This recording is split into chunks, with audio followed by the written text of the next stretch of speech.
gaya umano ng bagong modus sa pagnanakaw at panghahalay. Taxi driver, hinold up na, pinatay pa sa Quezon City. Mga residente ng North at South Dakota sa Amerika, nagsilikas na dahil sa banta ng malawakang pagbaha sakaling umapaw ang Missouri River.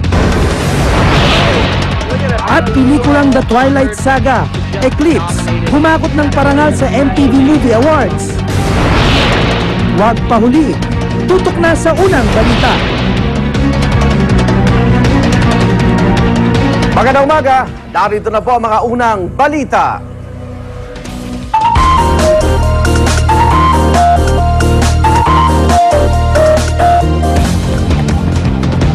Dahil sa kakulangan sa mga classroom, hindi lamang 2 kundi 3 shift ang ipinatupad sa T-PAES Elementary School sa Maynila.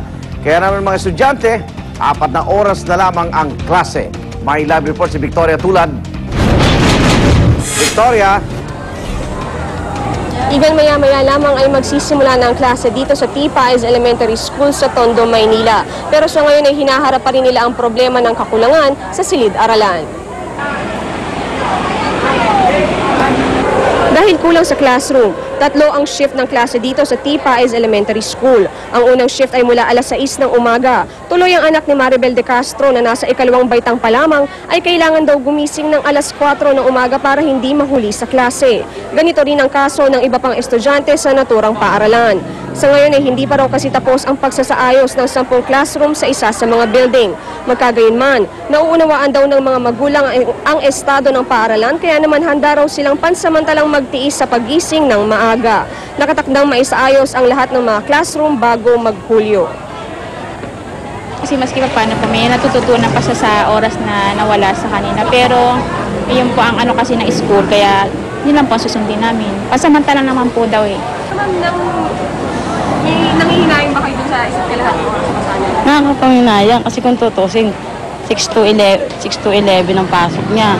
Kumbaga sa ang pasok niya talaga yun, di ba? Inano na ng 6 to 10. Sayang talaga yung kalahating oras ang pagpasok ng mga bata. At yan muna ang pinakasariwang balita mula rito sa T-PAES Elementary School sa Tondo, Maynila. Balik sa inyo, Igan. Maraming salamat, Victoria Tulad. Nagulat live mula sa Maynila. Problema rin sa Corazon Aquino Elementary School sa Quezon City ang kakulangan sa classroom. Kaya naman ang ilang estudyante sa mga pasilyo na raw nagkaklase. May live report si Susan Enriquez. Susan. Kaya alas 6 ng umaga ang simula ng klase dito sa Corazon Aquino Elementary School at dahil nga sa overpopulation, problema sa mga classrooms ang sumalubong din dito sa mga guro. Ito nakikita ho ninyo, ito po yung mga kinder students dito po sa Corazon Elementary School. Sila po ay nasa hallway. Ayan, kaya kung nakikita ho natin, yung 3 silya nila 3 silya po nila, 4 o 5 estudyante yung nag-share. Pagkatapos, ang nakikita pa nilang problema ho dito dahil ito ay classroom din doon. So maingay, hindi ho nakaka-focus ang mga estudyante. Ito yung nakikita rin dito sa labas na ito dahil ito po yung parang pinakadaanan na pagka umulan ay matatilamsikan itong mga bata at kapag naman mainit ay matindi yung magiging init nito sa katawan ng mga bata. So dapat siguro yung mga magulang lalagyan-lagi nila ng sapin yung likod ng kanilang mga anak dahil malamang napapawisan yung kanilang mga anak doon sa kanilang kondisyon dito na nagsisiksikan sa pinaka-hallway nitong naturang basement ng paaralan. Si Mrs. Vilma Castillo, Assistant Principal po ng paaralan. Paano po natin i-resolve itong ganitong kondisyon ng ating mga estudyante? Okay, ma'am. Pansamantala lang naman po nating ilalag mga bata dito kasi habang tinatapos pa lang pong mag-distribute yung mga libro, then hinihintay din po namin yung makeshift na ipapadala po ng DepEd. Okay, so kasi talagang kawawa naman, especially mga kinder po ito at talaga namang syempre kumbaga nagsisimula sila sa school ay yung kanilang sitwasyon ngayon hindi conducive. Apo, ma'am. Ito na may mariresolve po ninyo? Yes, ma'am. Okay, pipilitin po natin. So talagang problema ho natin. So talaga pong ito'y gagawa natin ng paraan na ma-resolve at hindi maging ganito ang kanilang sitwasyon for the rest of the school year. Yes, ma'am. Nangako naman po ang mga opisyal na tutugunan naman po nila ang aming request ng makeshift para ganun po ay mabawasan din yung mga bilang ng bata sa isang classroom. Katulad nito, isang classroom hinati namin sa dalawa para ma-accommodate natin yung mga kindergarten pupils natin. Kasi talaga nakikita ko, hindi sila makaka-focus. Ang daming distraction no, na nakikita natin doon sa mga estudyante. So yun sana, hopefully, siyempre mga magulang nakikita nilang kondisyon, hindi din silang desisyon sa nakikita nilang kalagayan ng kanilang mga anak. So mga magulang, wag po kayong mag-alala. Pipilitin po nating mapabilis ang pagpapagawa ng makeshift ayon sa ating mga opisyal. Okay, salamat po yan sa mga problema. Ito pa po yung isang problema dito, ma'am. Salamat po. Ito po, itong nasa loob pong ito, mga estudyante po na hindi nakaupo sa mga upuan. Ayan, alamin natin bakit sila nasa lapag ng kanilang classroom instead na sa silya. Sila po nakaupo dito sa semento, no? Si ma'am teacher natin. Ma'am, bakit po nasa lapag yung mga estudyante natin? Kulang po kami sa upuan, ma'am. Pag pinaupo mo sila sa upuan, magkukulang. Kawawa din po yung iba.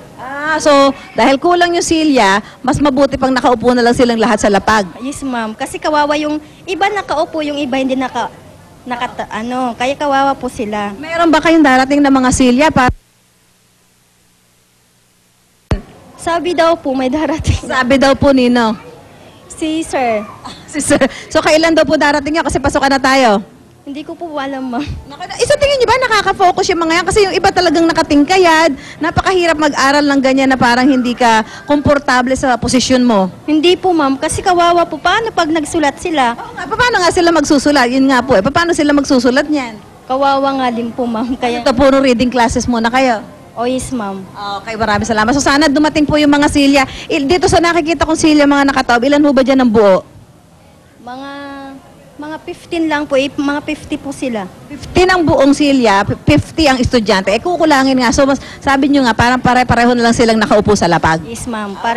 Para first silang lahat. Walang yung iba pagod, yung iba kaya pareho pinaupo ko na lang po sila sa lapag. Walang focus yan, I'm sure. Yes, ma'am. Yes, ma'am. Okay, maraming salamat po. So, yan po ang ilan lamang sa mga sitwasyon dito sa Corazon Elementary School, talagang ito parang, alam mo dito parang hindi sila nasa school, parang naglalaro lamang dahil kanya-kanyang umpukan at hindi nga sila komportable sa kanilang kalalagayan. So, inaasahan na lang ng mga guro dito at syempre yung mga magulang na magagawa ng paraan to, ng solusyon, bago matapos ang school year. Susan? Yes, Rhea. Yes, Susan, napansin ko lang dyan sa likod mo, may mga magulang pa Hindi ba nakakadagdag din sila sa pagsisikip sa paaralan, maging syempre yung ventilation?